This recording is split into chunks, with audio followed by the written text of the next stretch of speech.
What's up guys, welcome back to another video. Hope you're all doing well today. It's been a hot minute since we hopped back onto some Track.AR, and this is the last time I've played it since the last major release update, actually. And at the point of me recording this, today is Thursday the 24th of November. This is the most up-to-date dev build, and two good things today, well, three actually. We've got a brand new track, which I'm going to be playing, which I've been told is based off of OCA MX in Ogden, Utah. So we're going to be playing that. I've downloaded a nice new Suzuki skin, as you can see on the screen as well. And also there's been some updates to the rider animations. And they've now added animations to actually kickstart your bike once you crash or stall as well. So I'm going to give them a go, see how it is, and I'll join you as soon as we're on the track. Rightio, here we go. So, first of all, I want to intentionally stall my bike. And this is the moment of truth. So, if I hold in my clutch button and I go to start the bike. Oh, look at that. That's really, really cool. It's just little things. I'm going to stall it again on purpose so we can keep doing it. Now, it'd be nice if you could do it from a complete stop rather than the bike rolling forwards. But genuinely, I think the last game that even had that feature in it, that I can remember at least, was probably going back to, like, was it Moto Tracks? Did Moto Tracks have that? When you, like, started a race, you'd quickly kickstart it? I believe. But either way, just a really nice, cool addition. So I'm glad that they've added things like that. So I've been told that the rider position in corners has been updated, as well as some of the in-air positions as well. It looks like if I just kind of stand up here, I like how far cranked over the front of the bike you can get. Leaning back, it looks like the rider's arse is still quite low down to the seat. So I would like that to be raised a little bit up, more in like the chase sex and attack position rather than... I mean, what this is like, you'd be leaning off the back during a beach race, for example. But I like this. I like the casual stood-up position. So we just lean about, see how the bike feels underneath us. Don't feel too shabby at all. The bike feels nice and nimble as well. Let's try seat bounce and see how that goes. Just proper seat bounce, stretch it out, and I suppose with the updated gyro as well recently with the brakes and the acceleration in the air, you can really have a little bit more freedom on the bike too. I've been told that they've adjusted the game slightly, so if you're landing and the bike is particularly sideways, that you should get a little bit of like a fall off now. Oh, there you go. Speak of the devil. Can I... So I was experimenting last time. Let's go to replay. I'm going to load up replay real quick, and I just want to slowly break it down to see what the rider looks like when he crashes, because I feel like that's really important in terms of realism when the rider crashes. Let me just move this along. What jump did I crash on? That's the important thing. Let me do it in slow motion.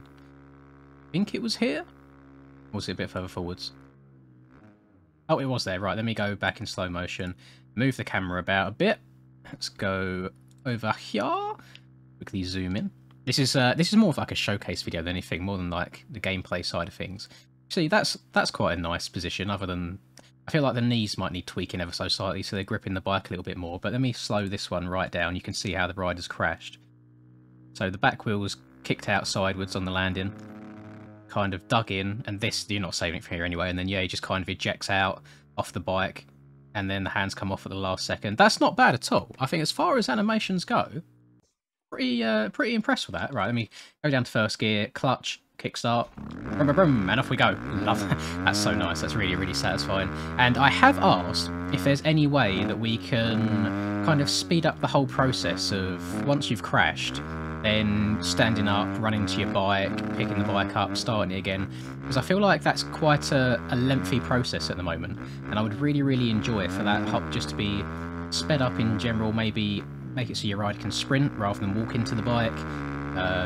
Maybe making it as well so when your rider even stands up off the ground in the first place, there's no small little delay and he has a little wobble about. And I think overall that would really help the flow of the game. Now, knowing the Track.AR devs, they could have literally implemented this in between me recording this video and the video even going live.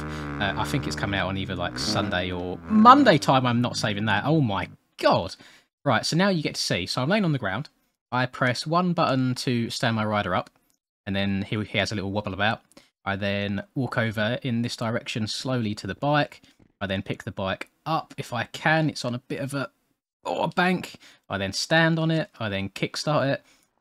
And you can see it's a very, very long-winded process, and I'm kind of in two minds of it, actually, because if that was happening online, then it will kind of teach you to be just a bit more careful Oh my god, I need to stop trying to whip so much.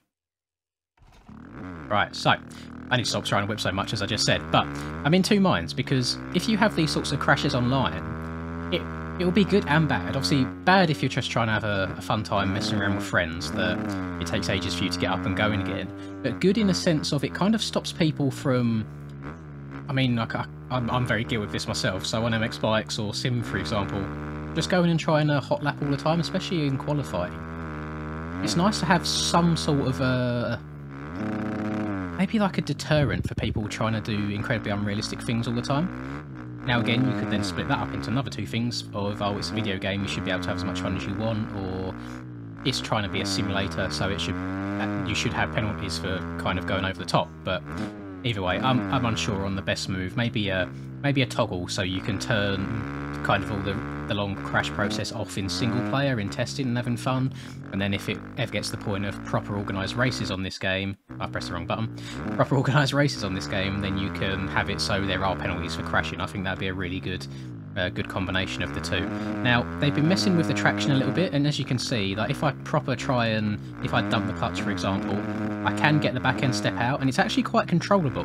You can steer with the back end now in this game, which is really, really nice. It's not like it's super OP traction, which I'm a big fan of.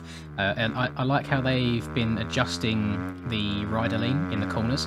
Now, the only thing, a bit of advice I think I would give next is... Oh, please don't crash, please don't crash. Oh, god damn it. Right, so what I would like is... I've just come into replay to show you this. I like how he's kind of got the knee nice and high. I like that the outside elbow is a little bit higher. Now, the only thing that needs to change is... Can you see how his arse is still hanging off the right-hand side of the bike, right here on the edge of the camera? What I would like is for his arse to be lifted up and be more in a straight line up and down the bike, because at this moment in time I was weighting the outside peg. So in my mind, his arse also needs to be moved over, as well as his shoulder, because you can see he's leaning over that way with the top half of his body. But I think the lower half also needs to compensate for that. But I think the strides that are being made are absolutely incredible. The strides that aren't so incredible, unfortunately, is me playing this game, because I'm not doing very well whatsoever. I'm going to try out a little bit of first person, because Derek, who is also in the development group, and I think he's probably got the most hours on the game by now, to be honest. He's very dedicated to the cause and in testing things out and helping with the development side of things. He plays a lot of first person, and he sent me this first person camera setup. It's all kind of adjustable through a file, because one of the issues I was having is there wasn't really any corner anticipation, so I could be turning around a corner and still kind of facing the corner. It wouldn't... There you go, so you can see the head is moving round now, so already I can tell this is 100 times better than what I was running. So thank you very much for that. What on earth has just happened to me? Oh, so we're just taking a snooze. We'll just lay down, look up at the sun, just happy camping. This is quite cool, I like. When you crash in first person, you can then run over to your bike in first person as well. It just makes it feel really immersive, and I really do like it. So now pick the bike up, stand her up, there we go, swing a leg on over, first gear, kickstart, boom, off we go again. Happy days. You will see in the lower right the RR Hybrid sign is marked, which usually means there's damage on the bike, but apparently that is turned off for the time being. There are also discussions on how we implement damage on motocross compared to the road bike side of things, and I listed off a few things, which would just be like flat tyres, maybe your shock collapse is a really rare thing if you jump something by miles, maybe burning out the clutch if you're using the clutch too much, and they're just really cool additions I think would be nice. Now, I'm not saying that every time you crash once your bloody shock should collapse, for example. I want it to be on like a chance basis, so if I flatland this massive jump 1,000 times, maybe one time in that 1,000 your shock collapses and it's like a mechanical or a DNF. And I quite like the idea of that. I think it sounds really cool. Like, if I ever jump that like that, for example, I think there should be some sort of punishment if you keep doing it over and over again. Now, obviously, the 999 times out of 1,000, you could get away with it and be absolutely fine. Same as with real riding, you can get away with over jumping stuff to a degree. Every now and then it is going to bite you in the arse, especially if your bike is not properly maintained. But there's so many moving parts on Track Day R at the moment, and so many different bits that the developers are working on that I don't know how they sleep. Yeah, every single day there's some sort of an update, and they're so passionate about it. I absolutely love it. I'm not sure if anyone's interested in doing so. I've already done it, but on Steam right now you can actually vote for it's called a Labour of Love award on games. So when I go to the Track.ar Steam page, there's actually a little box saying like vote, and if you go on there and vote for it, just show your support for the game. And it's just really, I think it's a recognition of developers that just put so much time and effort into their games and are constantly updating it. And I think out of anybody, these guys deserve it. I mean, if you come from my very first video that I've done on this, you will see how far this has come. It's absolutely insane.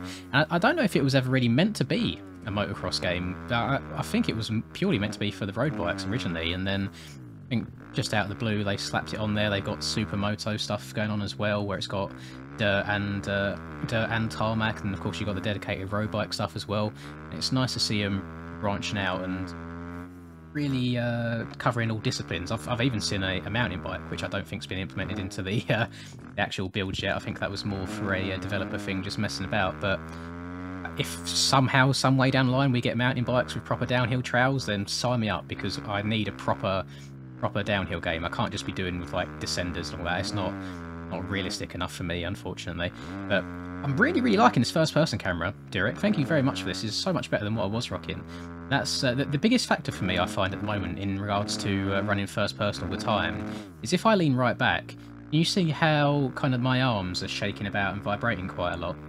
I think that's more of a wind effect than anything, I believe, from speaking to the devs. It's not so much like shaky camera.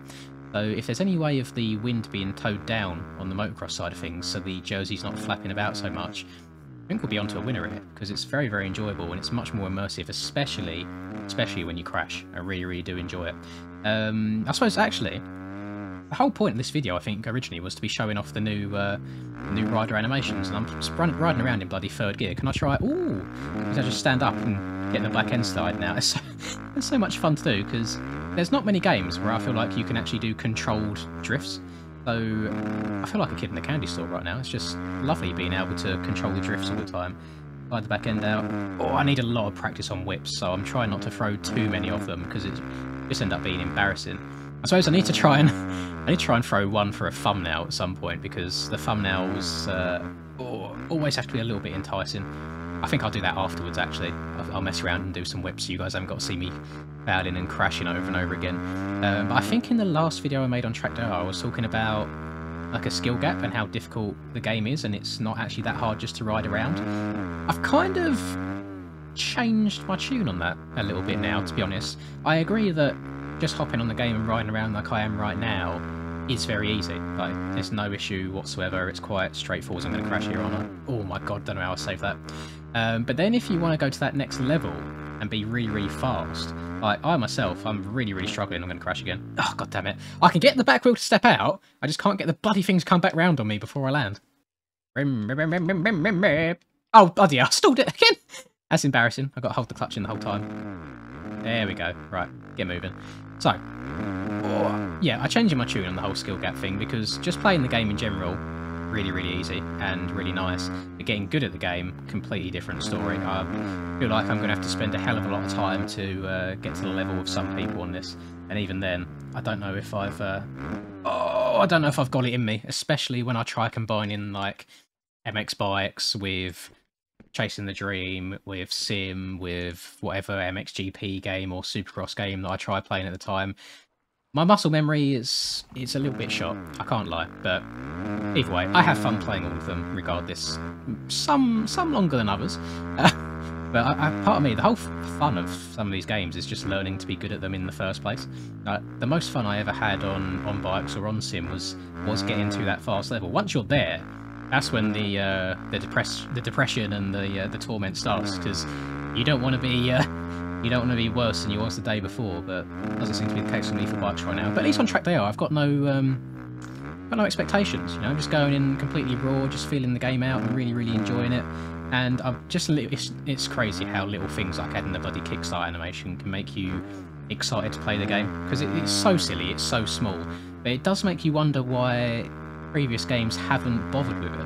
Now, you could be picky and say, oh, he doesn't reach down, pull the kickstart out, kick it, and you don't see it moving, but I can't imagine how complex that would be. Like, you'd have to change, I think you'd have to change the bike model completely to then get the kickstart where it can move and so on and so forth. So little things like this, where at least it looks like he's doing it, I have no issue with. I think it's absolutely fine. Don't you dare crash again. Oh my god. You can see I'm used to leaning forwards and banging on the power when I get whiskey, like I do on bikes to save it. Not the case on this game. You have to be a lot more finessed with it. But I do enjoy a new challenge, that's for sure. I've not really spoken about the track actually either. So like I said, this is based on, I think it's OCA is the name of it, based in Ogden, Utah. Not a track that I've ever seen or ever seen in any other game either, I don't think. But as always with these videos, whether it's on MX Bikes or wherever it may be, there always seems to be at least one of you guys in the comments that has played the track that a track is replicating. I'll be very interested to know if there's any of you guys watching that are from Utah. If you've ever raced at OCA and you recognise the track, then let me know. Have they done a good job on it? I believe the last one that I covered was based on LACR, and I think everybody that left a comment was saying how good of a job they done, and it looks like pretty much bang on. So shout out again to the developers for actually bringing us new tracks and things like that. And I can't really give you an ETA on the next major release when all this will be released to the public, which I suppose again is why I'm so happy to be part of the dev group, because I get a little bit spoiled. I get all this stuff at the very beginning, but I appreciate it so much. And again, I just want to ask a question: have you guys played this game yet?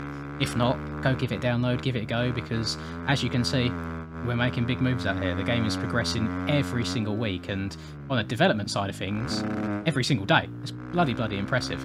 I think that'll do it for me. I think you guys have got a general gist of how it is. So, oh my god, just new rider tweaks to the body position and stuff. Some new animations in regards to like the kickstart and so on.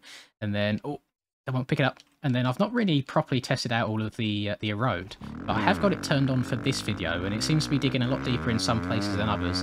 But I'm not sure if there's any way of changing the value so you get more erode than on some tracks and others. Let me slow right down here. Is there any track, like tyre tracks I can see dotted about?